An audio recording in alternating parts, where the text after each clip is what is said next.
mwemu yera niki benshi bariyumvira bariko bumvisha ikintu mwemu yera kikabacanga. Rero uyu munsi nagombye gusigura uko mwemu yera ari umurongozi. Umukristo atagira mwemu yera ni nk'imodoka novuga iyo iriko igenda itagira frein. Mwemu yera icambere ni umwitsa, akaba umufasha, akaba umujyanama, akaba umuvugizi, akaba umuhanuzi, akaba n'umurongozi. Imana ibahezagire cyane.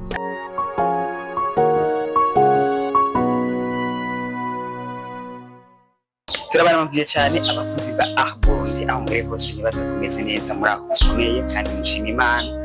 Na cyane ko Imana ariyo imenya ko ibintu bigenda, ari imenya ko tubaho, ari tubura mu mayira bagiye atandukanye aho tugenda tunyura hose. Kuri mikoro ya mbere niyo singare bisuko bisanzwe abashakitsi bidane Arbondi. Ariko rero muri uyu mwaka wa 2025 tuzanye ibindi bintu bishasha bigezweho biruhura imitima, nta kindi atari ijambo ry'Imana. Niyo mpamvu tugerageza kundera abavuga ubutumwa bagiye batandukanye kugira ngo hashobore kubaho gukira imitima kwa bamwe, na cyane ko turi mu rugendo rwo kuja mu ijuru dufashanya mu ijambo ry'Imana kugira ngo bishobore kuba byogenda neza. Imbere yacu hari umuvuga ubutumwa Kombore, novuga ko yasomye amajambo y'Imana Kombore agomba yadusangize kugira ngo ashobore kubohora imitima y'abamwe. Reka tumusabe yidondore acagirwa ko avugana ate, acagirwa ko kandi atubwira n'ijambo ry'Imana yadutekereye uno munsi. Turabaramukije cyane. Rero ni umuvuga butumwa aba ndi mu missionnaire. Yego ibyo byose umuhamagaro ufise ukwagura ubwami bw'Imana. Rero ndubatse, sindi umusore, mfise umuryango n'abandi nyene mfise navyaye mu buryo bw'impemu. Bamwe bavuga kuvyara kuri batisimu cyane mu buryo bw'impemu. Kuvyara mu buryo bw'impemu yego kuzana umuntu mu gakiza, bamubwira ubutumwa bwiza, hama bubwira ubutumwa bwiza, hama akihana, hama akavutse mu buryo bw'impemu, agaca yinjira ubwami bw'Imana. Ubwami bw'Imana rero buratandukanye n'ubwami bw'isi.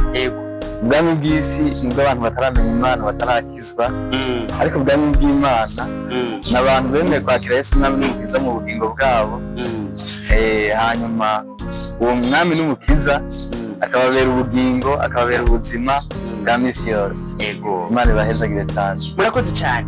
Ijambo ry'Imana ry'uno munsi rifise ideni rivuga ngo mbega umutwe w'ijambo ry'Imana. Ijambo ry'Imana teme ni kuvuga mwemu yera niki. Benshi bariyumvira bariko bumvisha ikintu mwemu yera kikabacanga. Rero uyu munsi nagombye gusigura uko mwemu yera ari umurongozi mu buzima bw'umukristo. Umukristo atagira mwemu yera ni nk'imodoka novuga iyo iriko igenda itagira frein. Kuko imodoka itagira frein iragira ama accident umwanya n'umwanya, ariko ufise mwemu yera n'umurongozi akurongora akakugida neza ugashika aho uteza gushika. Niko iyo teme mfise ngomba gukorera ko uyu munsi. Imana ibahezagire cyane. Murakoze cyane. Mu gutangura rero urashobora gutangura akibazo na kimwe murahawe ikaze. Imana ibahezagire cyane.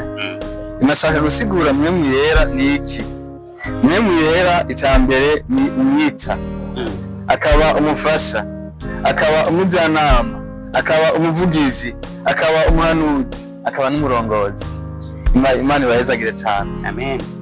Umwitsa uriko uraraba, ndiko ndagisigura, ngerageza kugisigura, uriko uraraba mu mibereho ya misi yose, iyo habaye nk'imanza canke iyo habaye nk'ahantu uri, umuntu arafise umwitsa. Umwitsa rero ni umuntu agwa intumbero y'ijambo. Wowe urafise ijambo uriko uravuga, nubwo hariho uwundi ari iruhande akubwira ati ibi bintu vyakunaniye, ongera mwaka, kosoraka, koruku. Rero mwemu yera rero igituma avuga ko ari umwitsa rero, mwemu yera ni umuvugizi. Ni kuvuga akwereka intumbero iyo uriko uravuga ijambo. Imana itabare cyane. Rero benshi abantu batagira mwemu yera rero usanga niyo bariko baravuga ijambo canke ijambo ry'Imana canke n'ijambo ryose aba ariko aravuga usanga ariko abikora nabi, ariko iyo wemeye uwo mwitsa akakwitsa akakubwira ibintu ushobora kuvuga usanga bigenda neza. Akarorero, hari ahantu ugera nka twebwe abavugabutumwa udafise mpwemu yera ariwe mwitsa udashobora kuvuga ijambo usanga wabivuze nabi, ariko iyo ufise mpwemu yera urabitondeka neza ku rutonde. Imana itabare cane. Rero niko ndavuga mpwemu yera yuko amufasha, kandi mpwemu yera n'umufasha, aradufasha iyo turi mu bihe bigoye. Hari igihe uba mu bihe bigoye ukumva na wewe urihebuye, ariko mpwemu yera hariho utujwi tuza tukongorera ati mwana wanje, tukagira ubwoba, humura ndi kumwe nawe, ndaje kukugirira neza. Ariko mu gihe urongorwa na mpwemu yera, kuko mpwemu yera avuga ngo abongorwa na mpwemu yera nibo bana b'Imana. Mu gihe uri umwana w'Imana nta isheke ugira mu buzima, urongorwa na mpwemu yera. Hanyuma turiko turavuga yuko mpwemu yera n'umujyanama. Mpwemu yera adufasha kutugira inama mu gihe biba bitugoye, mu gihe tuba tubona twaburaniwe, arakugira inama ati ibi bintu bikora uko. Imana itabare cane. Hari igihe je kenshi akaroromba ni mu bibazo ashobora gutorera inyishu, ariko mpwemu yera arangira inama ati iki kintu gikore canke ntugikore. Yesu ashimwe. Amen. Rero igihe rero ari umujyanama uriko uraraba, hajya umuntu agira hagati y'abantu babiri. Uwa mbere ni mpwemu yera, umuntu nawe agaca aja hagati. Uwa gatatu nawe ni Satani. Kenshi na kenshi rero ayo majwi yose aranigana, aratugira inama. Ni kuvuga mpwemu yera, Holy Spirit agwa intumbero yo gukora ibintu neza kubera buri mu bwami bw'Imana, ariko Satani nawe agwa intumbero y'imigambi mibi yo gukora ibintu bibi. Ugasanga kenshi na kenshi aranagusutse uguye mu bibazo, ariko iyo wumviye mpwemu yera usanga bigenda neza, usanga uriko uragenda ushagirika kubera uburongozi bwa mpwemu yera. Ariko ikindi caco navuze ngo mpwemu yera n'umuvugizi. Mpwemu yera aratuvugira ku Mana. Mpwemu yera iyo uriko urasenga ugakubita isengesho, mpwemu yera iryo sengesho arabivugana ku Mana neza iyo wejeje akakuvugira. Hama utubona bya bisubizo biza, Imana igusubije kubera mpwemu yera yagiye kukuvugira. Imana itabare cane. Aya masengesho dusenga canke ibikorwa dukora vyose ni mpwemu yera agenda gutanga raporo ku Mana, akavuga ati nguwo wa mukozi wawe ariko aravuga ubutumwa nkuko ndiko ndavuga ubutumwa, ariko arakora ivyiza. Mpwemu yera agatanga raporo, hama maze gutanga raporo hanyuma igasubiza mu masengesho. Mpwemu yera ni umuhanuzi, kuko iyo mpwemu yera guhanuye ubuhanuzi bwa mpwemu yera bigenda neza. Ariko iyo uhira yuka kumva ubwonezi bwa mpwemu yera urabona ibara, nyamuca wicuza ngo narumvise ijwi rimbwira ngo ibintu ndabireke, ariko nasanze nabikoze. Rero mpwemu yera ni umuhanuzi. Twavuze yuko mpwemu yera ari umurongozi. Ni umurongozi kuko iyo wemeye mpwemu yera akakuja imbere akakurongora, ibyo uriko urakora ubikora neza. Ariko iyo utemeye mpwemu yera ngo kurongora usanga bagoye hashesi. Bese bamwe barogereta bakicuza bakiheba, wese niyo numvira ngo mpwemu yera, kandi ndimo naryumvise. Rero kubera atugiye uburongozi bwa mpwemu yera. Umurongozi rero ni umuntu akurongora akakwereka inzira utegeka gucamo. Arakwereka ati ngaha hari ibinogo simba, aha hari imanga simba, hajya hari ibibazo simba. Je kenshi na kenshi iyo ngiye ku burongozi bwa mpwemu yera ibintu bigenda neza. Imana itabare cane. Rero mpwemu yera ni umufasha, ni umufasha imisi yose yamadufasha kugira ngo dushobore gukora neza nk'uko vyama bibereye, hanyuma ugasanga bigenda neza mu bugingo bwacu. Umukristo uko akwiye kuba ameze ni umuntu asenga. Imana itabare cane. Rero umukristo ni umuntu amaze kumubona na mpwemu yera. Yesu ashimwe. Amen. Rero mpwemu yera rero uriko uraraba igihe ushobora kuronka mpwemu yera ni mu gihe usenga. Imana itabare cane. ni mu gihe usoma ijambo ry'Imana. Haleluya. Ni mu gihe wumvira mpwemu yera akakurongora akagukoresha. Benshi ingorane bagira mu buzima bw'iwabo, mu buzima bwabo bakora batagira mpwemu yera abarongora. Imana itabare cyane. Rero turiko turaraba iyo umuntu asenga, turiko turaraba itandukaniro. Iyo umuntu asenga atagira mpwemu yera, nambe iyo umuntu asenga ntasome ijambo ry'Imana, uwo muntu acika umunyedini pire. Kuko kenshi na kenshi uwo muntu yama mu gusenga, muga ijambo ry'Imana naryo niteza kumwubaka. Imana itabare cyane. Rero ndiko nasigura ukuntu ushobora kuronka mpwemu yera, ukumva byose birakubatse mu ijambo ry'Imana hamwe no gusenga.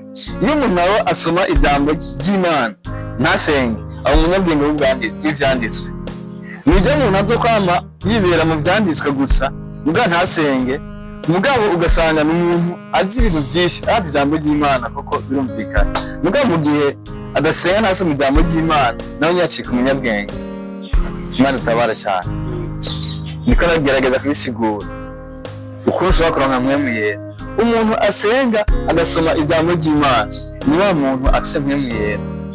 Mpwemu yera aramurongora, ibyo akora byose abikora yisuza ijambo ry'Imana kandi abikora yasenze. Mu gihe yasenze naho aronka mpwemu yera akamugida, akamurongora mu ijambo ry'Imana, akamurongora kubera yasenze, mbere akamwereka n'ibihambaye ashobora kumenya. Rero mu kuvuga umuntu asenga agasoma ijambo ry'Imana, niyo abantu usanga bibereye mu bwami bw'Imana. Ariko umuntu asenga byonyine ntasoma ijambo ry'Imana, usanga yibereye mu bwami bw'isi. Kuko ari ibintu mu ijambo ry'Imana ataronse bishobora kumufasha kugira ngo ashobore kuronka mpwemu yera, ashobore gukura mu mpwemu, abe umuntu w'umugabo. Ni ukuvuga abagabo ni abantu bamaze gukura mu mpwemu. Ni ukuvuga abana nabo nibo abandi bakora ibintu batazi ibyo ariko barakora. Imana itabare cyane. Hariho abagabo, hariho n'abana. Imana itabare cyane. Rero mu gihe turiko turatandukanya ivyo bintu, tuza kuba abagabo nyabagabo. Kuko abana ntibazo urumva nta responsabilité aba afise n'ubwo bwami, nta kintu na kimwe aba ashoboye gukora. Imana itabare cyane. Rero nariko ndavuga rero ko mpwemu yera niwe ashobora guhindura umuntu adasanzwe. Haleluya. Ukaba umuntu adasanzwe kubera wumviye mpwemu yera akakurongora. Rero twagomba dusome ijambo ry'Imana, turabe abantu bagowe na mpwemu yera babaye abantu badasanzwe, turabe ingene babaye abahizi. Kuva 31 duhere ku murongo wa mbere, turasoma imirongo mikeya. Haravuga ngo Uhoraho yongera kubarira Mose ati, rero abantoranije Masereri mwene Uri mwene Huri w'uwo muryango wa Yuda, kandi ndamwujuje mpwemu yanje kugira ngo agire ubwenge no gutahura no kumenya n'ubuhinga bw'uburyo bwose. Imana itabare cyane. Yamutoranije kugira ngo mpwemu yera, yaramwujuje mpwemu yera. Rero umaze kuzura mpwemu yera ugira ubwenge, ukagira gutahura no kumenya, ukagira n'ubuhinga bwose, amatekinike yose. Haleluya. Amen. Ubise mpwemu yera nta si nimwe ushobora kubamo. Kuko mpwemu yera niwe akurongora, araguha ubwenge, ukamenya guharira canke ukamenya kwicisha bugufi, ukaba umuntu adasanzwe. Imana itabare cyane. Turiko turaba mu Bacamanza 6:34, Abacamanza 6:34 haravuga ngo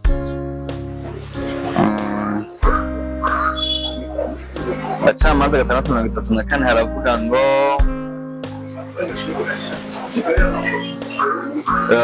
6:34 haravuga ngo mpwemu Uhoraho aza kuri Gideyoni. Imana itabare cyane. Acavuza inzamba, Imana itugirire neza, maze abiyezebeli bakoranira kuri we. Imana igira neza cyane, atuma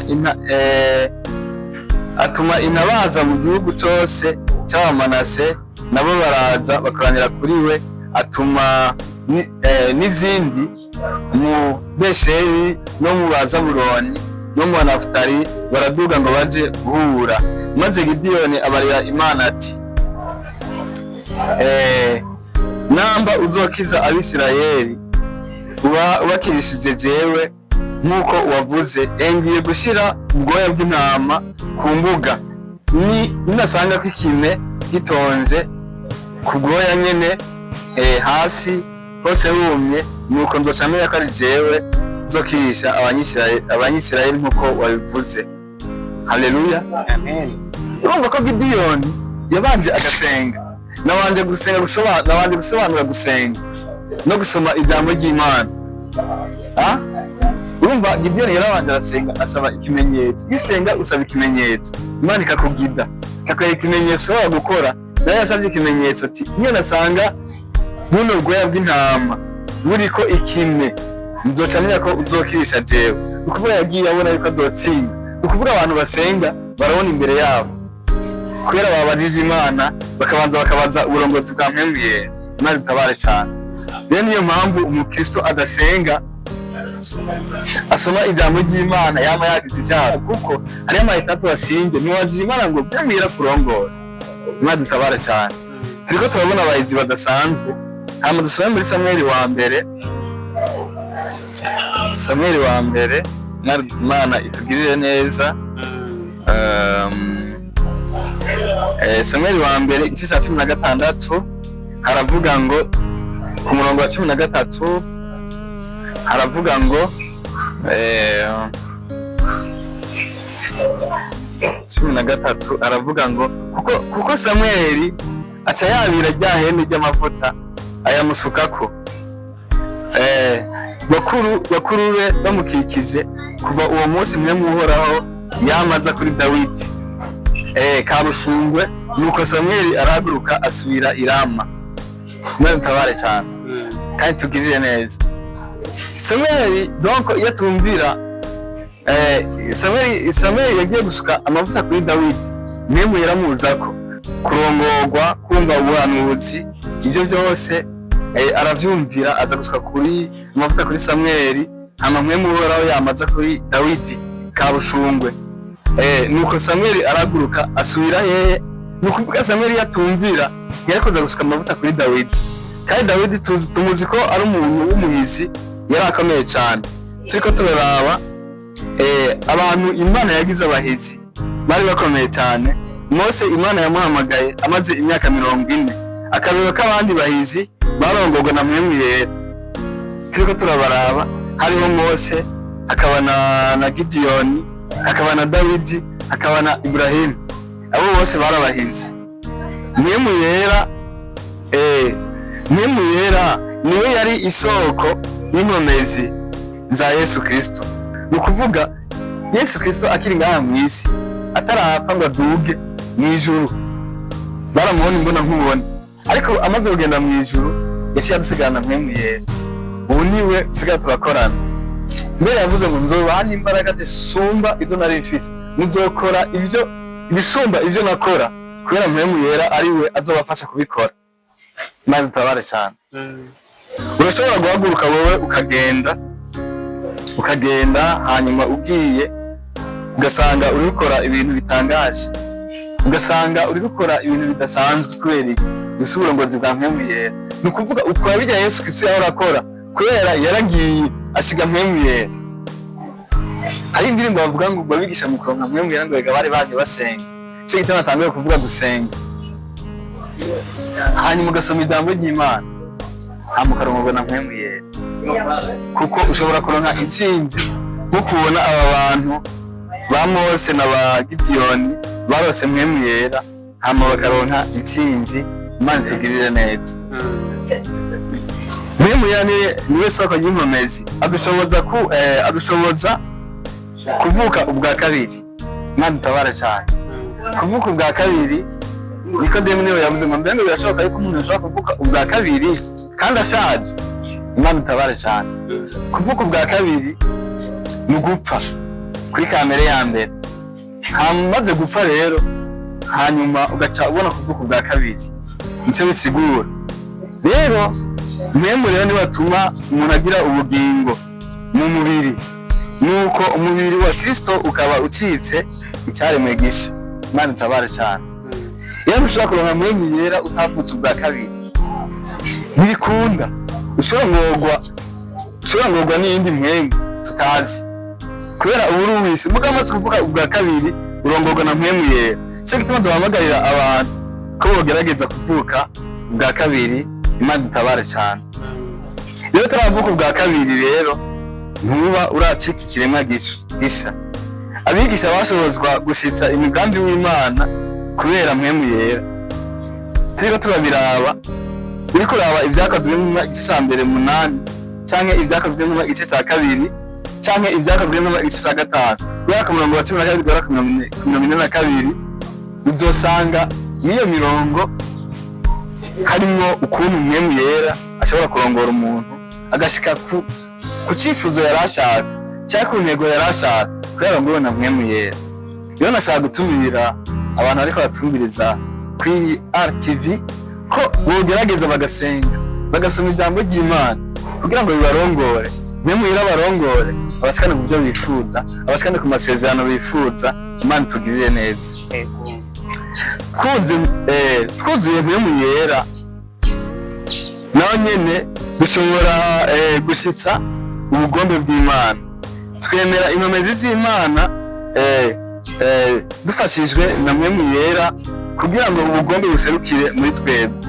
Ni ukuvuga iyo twuzuye mpemu yera ubugombe bw'Imana buserukira muri twebwe. Imana tugirire neza cyane. Buserukira muri twebwe bukagaragara, hanyuma Imana ni ukuvuga ikagaragara muri twebwe, kuko muri icyo gihe twama ibyamwa byiza. Imana itabare cyane. Turagira neza, tugira urukundo nk'uko Yesu yari afise.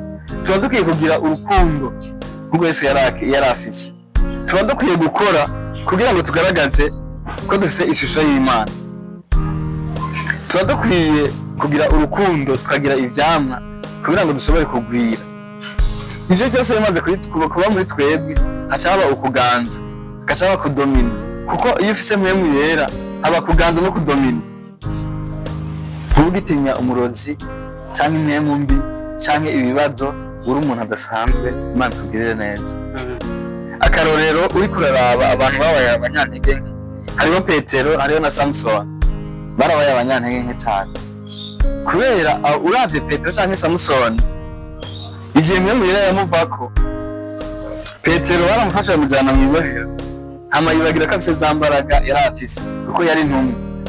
Samson nawe yari afise mpemu yera, ariko kubera Delila yamugerageje byose byarangiye, ubushobozi bwamuvuyeko. Imana itabare cyane. Ntitwahamagariwe kugenda twenyene, ariko ntitwishoboza twenyene, ariko dushaka mpemu yera kugira ngo aturongore. Dushaka uburongozi bwa mpemu yera buturongore kugira ngo dushobore gushika aho twifuza. Mpemu yera niwe adufasha kwiremeka umusaraba, imibabaro, iyo turemerewe, iyo tunaniwe. Ariko iyo dufise mpemu yera tusanga tworohewe. Abantu babona turi mu bibazo bakagira n'ubwoba, ariko wowe ukumva mpemu yera arakuremesha akavuga ati humura mwana wanje, ndi kumwe nawe, ndaje kugukiza. Rero mpemu yera amaze kuguhumuriza, bya bibazo biragenda neza, bigahera neza, bigahera neza, ugasanga usubiye kuba mu bwiza bw'Imana. Kandi Imana ikaza ikagusanga bya bibazo byari kuguhitana, kurwara hypertension. Abantu benshi bararwaye hypertension, usanga bafite indwara z'amapresha kubera batagira mpemu yera.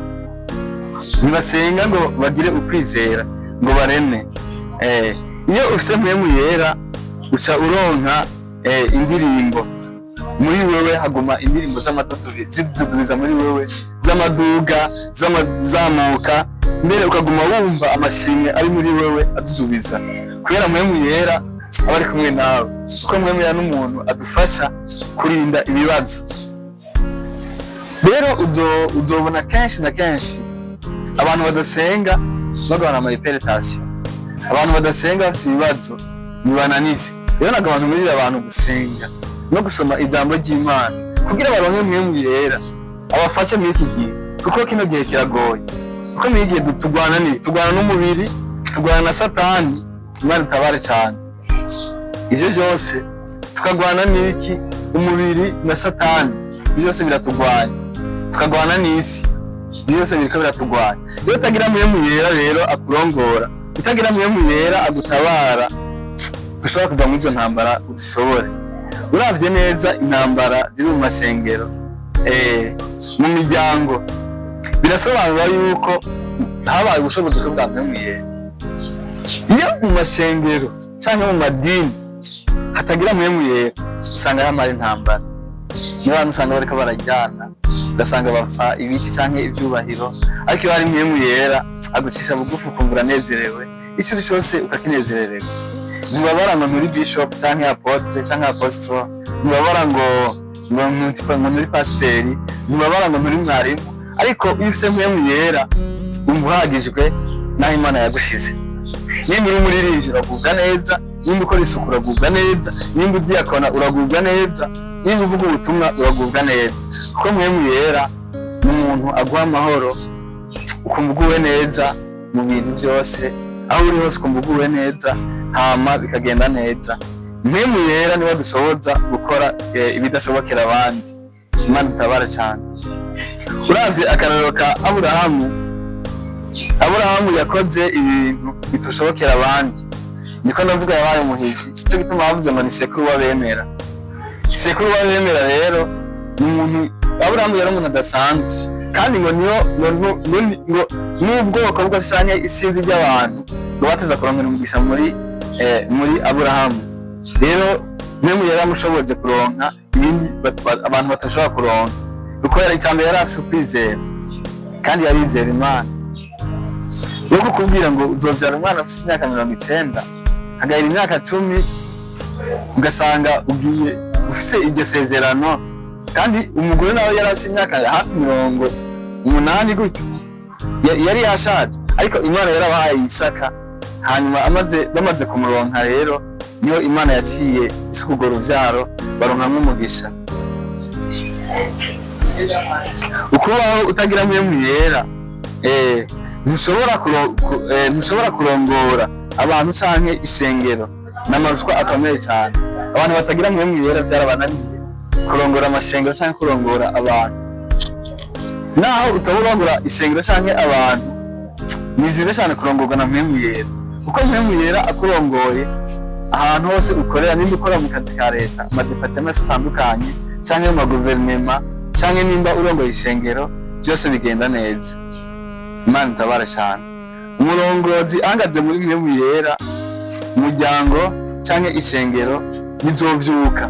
Bahagaze muri mpwemu yera, bakarongora bari muri mpwemu yera, amashengero azovyuka, imiryango bizogenda neza, mu buzi bwa leta, mu madepartement, mu maguverinema, byose bizogenda neza. Kuko mpwemu yera ahagaze muri ubwo burongozi, bizogenda neza, kuko byose mpwemu yera abishoboye. Kugira ube umuntu muzima bisaba kwiga no kuba mu muco bivuye mu ijambo ry'Imana.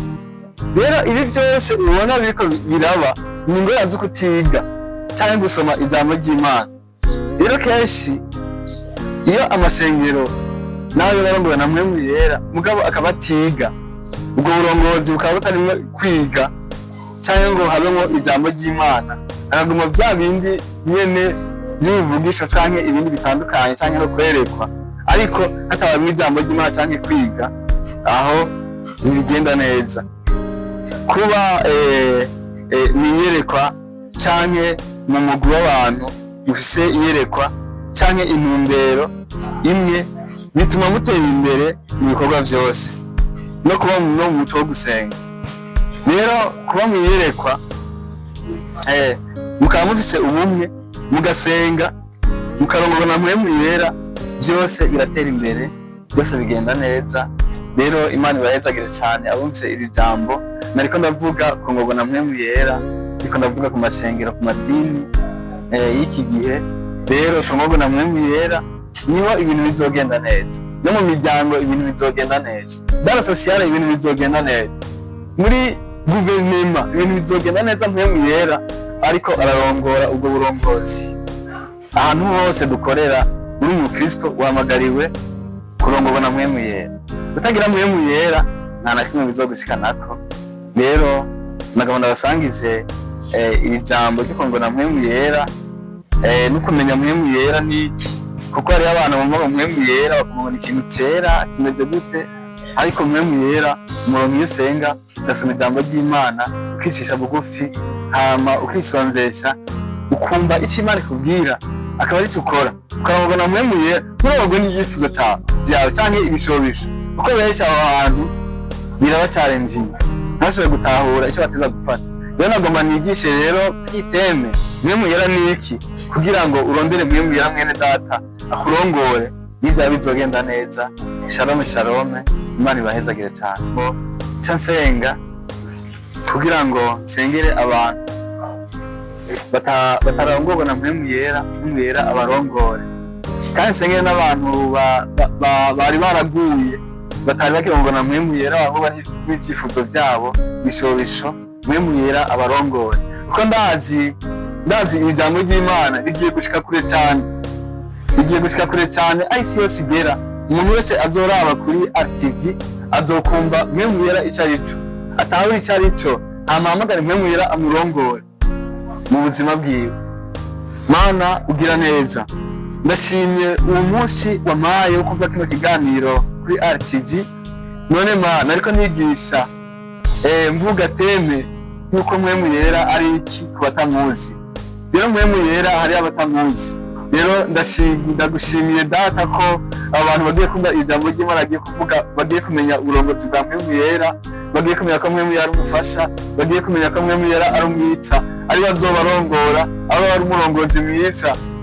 Yesu ndasenze Mana, aba bantu bariko bumva iri jambo igihe icyo bibakorera mu buzima bwabo, igihe icyo bihindura ku bwa mpwemu yera, kandi ndasengeye n'abaguye Mana ubavyure ku bwa mpwemu yera, basubire kumenya gusenga, basomere ijambo ry'Imana kugira ntibazashobora kwirongora, kuko abo bose babazi twabonye babanje gusenga. None Mana niyo basenga bagasoma ijambo ry'Imana bazoba bahizi. Turanse data ko baba abanyedini mu izina rya Yesu Kristo, turanse ko baba abanyabwenge mu mashengero mu izina rya Yesu Kristo. Turanse data haleluya, dukeneye ko baba abana bo mu bwami bw'Imana, niba abana bo mu bwami bw'isi, kuko abana bo mu bwami bw'isi bazoragwa gihanomu, kuko abana bo mu bwami bw'Imana bazoragwa ijuru, kera bazorongorwa na mpwemu yera. Ukuvuga ngo barongorwa na mpwemu yera nibo bana b'Imana, kandi n'ubuzi bagukorera, kandi bariko bimbura ivyimburwa vyawe, bariko baragukorera kugira ngo bazobone umwimbu, kugira ngo bazogufashe. Haleluya, bazogufashe kwimbura abantu batagira mpwemu yera, abantu batarakizwa bamenye Imana, bamenye gushika ku musaraba. Rero Mana ndasenze, Mana wumvise iri jambo ry'Imana cyangwa ino sengesho rihindure ubuzima bwiwe, tubisenze mu izina rya Yesu Kristo, amen.